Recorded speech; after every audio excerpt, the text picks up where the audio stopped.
Alright, everyone get ready for Slenderman reading while Sky plays a game in the background. If only you hadn't looked back. Though it was autumn, the day had seemed long, and the brief walk towards home short.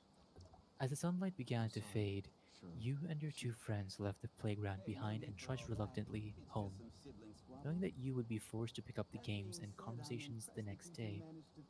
The next day, that day, never came. If only you hadn't looked back, but you had. Turning just for a moment, you had glanced back towards the tree line. Of their branches, I don't want to interrupt Lucy, but can I just say that I sim for Siki? Anyway, continuing. figure. At first, you thought you must have been mistaken, that your eyes in the hazy blur of twilight were playing tricks on you. But no, when you looked again, dream? What? I thought you said dream. She's a dream stance. Makes sense. No, I was saying thanks for the hydrate. When you looked again, he was still there, taller than any man could be, thinner even than a willowy branches that extended ever upwards from the trees.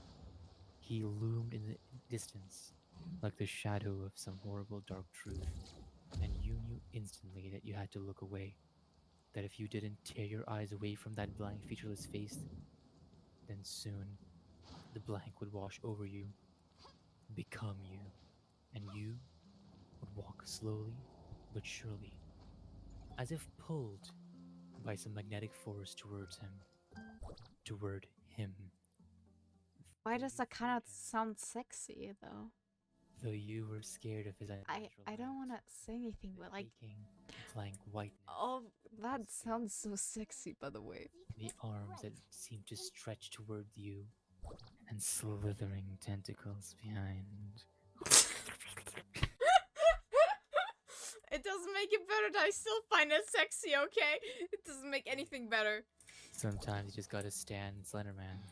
He do be sexy with those tentacles. Yeah. Though the fact that he likes kids may put you off, but some people look. I still sim for Siki. Siki is fucking hot. I love him. He is gorgeous. Now, moving on to the second part of the book. Possibly the most famous creepypasta character of all time, and certainly one that has crossed the most frequently into mainstream media.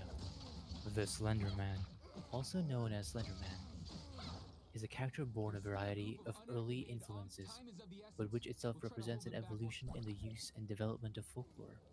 Violent real-life events linked to the Slender Man character increased its infamy, and even led to the moral panic based around the possible negative influences and danger that the fictional character posed to children.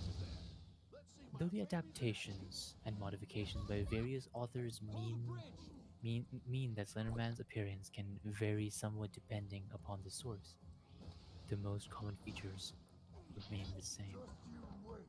The character is usually depicted as an abnormally tall humanoid. Wait, is this a... Ah, here we go. Okay, it's Creepypasta. Ignoring everything else I've said so far, here's a real story. A true story of Sky's childhood. Of one... My childhood? Oh. She met Slenderman deep in the German woods. In German woods. That's right, the German woods. After waking up with a jolt, the girl laid in bed a few seconds longer. Reaching over to switch on her Turrets! lamp, she tried to remember exactly what had stolen her sweet slumber away. When she couldn't, the brunette swung her legs over the side of the bed and heaved herself up. Midnight, the witching hour. Knowing that sleep would only evade her, she left her bedroom for the kitchen, a good cup of coffee on her mind. I don't She even like passed by her coffee. front door. A chill. Okay, a good cup of G Fuel on her mind. As she passed by her front door, a chill spread like liquid fire down her spine. It's only winter, she told herself, focusing again on the coffee plan, measuring out scoops, focusing herself on the G Fuel plan. She focused herself on the scoops, water, and preparing a cup to keep her occupied. But as a dark liquid boiled, she had nothing left to keep her mind from wandering off. The chill returned, and she couldn't help but glance behind her to the front door. It stood there, innocently enough, just like always. The deadbolt was still in place, and nothing was amiss. Turning back to her G Fuel, she did her best to forget about that feeling. With her cup in hand, she started back towards her bedroom. As she walked by the front door, she decided that a quick glance at the people would help calm her restless Thanks for the mind. lurk. The chill worsened with each step she took towards the door, further away from the safety and warmth of her blankets. She pressed her empty hand against the cold metal handle, took a deep breath before leading her eyes towards the peephole. At first, she could only see an inky blackness, and somehow she seemed to swirl in itself. In its place there stood, she could only guess what was once a man. The limbs were long and inhumanly awkward, with bulky joints branching off into several arms. Not unlike the branches of trees, the creature was draped in a black suit, somehow making the thing more nightmarish to her. The icing was proverbial cake. However, was what passed as the hellish thing's face. It looked as though her mind blurred the ghastly visage to spare itself from further shock and horror. She shoved herself away from the door with the hand still pressed against it. The scalding mug of G Fuel fell, the liquid burning her bare legs as she fell backwards and tried to crawl away from the door. She knew, somehow, that her mind hadn't played tricks on her as she Jeep, crab you walked burned away me. from the door. She watched as tendrils of her as black as the void she first saw snake around through the cracks. The girl was trapped between the instinct to flee and the gut to feeling to and the gut feeling to not to turn her back towards the door. When the door jolted, the urge to flee overcame her, and she slipped in the burning liquid as she tried to make it back to her bed. Burning liquid. Yep. Yep. Yep. Jeep, She bro. knew deep down that she was trapped. She trapped herself in a corner. The girl was halfway down the hallway when she heard the previously locked door creak open. She screamed and slipped into a wall, cracking her chin on it and stunning her. Ow. After that, there was blackness. You. Nicole, a warm male voice snapped the woman out of her trance. As she turned around, she was met by one of her sister's doctors. She nodded, not sure if she should say anything, or even if she could find her voice if she did have something to say. That morning, she had gotten an urgent phone call from the hospital, saying that her sister, Lindsay, was there. Before they had even let her see her, the doctor had pulled her off to the side and insisted that they talk to her about what might have happened.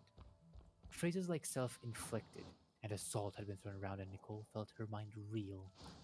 She still hadn't fully understood what they had been saying until she saw Lindsay with her own eyes. Her little sister had bandage wrapped around her head, covering her of her ears as well as her eyes. They said it was to keep her now deadened eyes from drying out and try to keep infection away from the wounds Lindsay had made to her ears. The doctors had guessed that either she or someone else had jammed a pencil into them, and it was to keep her off balance or to deafen herself against something. There was a mix of first and second degree burns on her hand, legs, and feet, from what was assumed to be the coffee her neighbors uh, to be assumed to be the G Fuel her neighbors found slipped all over the entry to her apartment. As Nicole walked into her sister's hospital room for the first time, she thought she had spied the silhouette of a man in the window. That she knew was impossible. Her sister's room was on the third story of the hospital.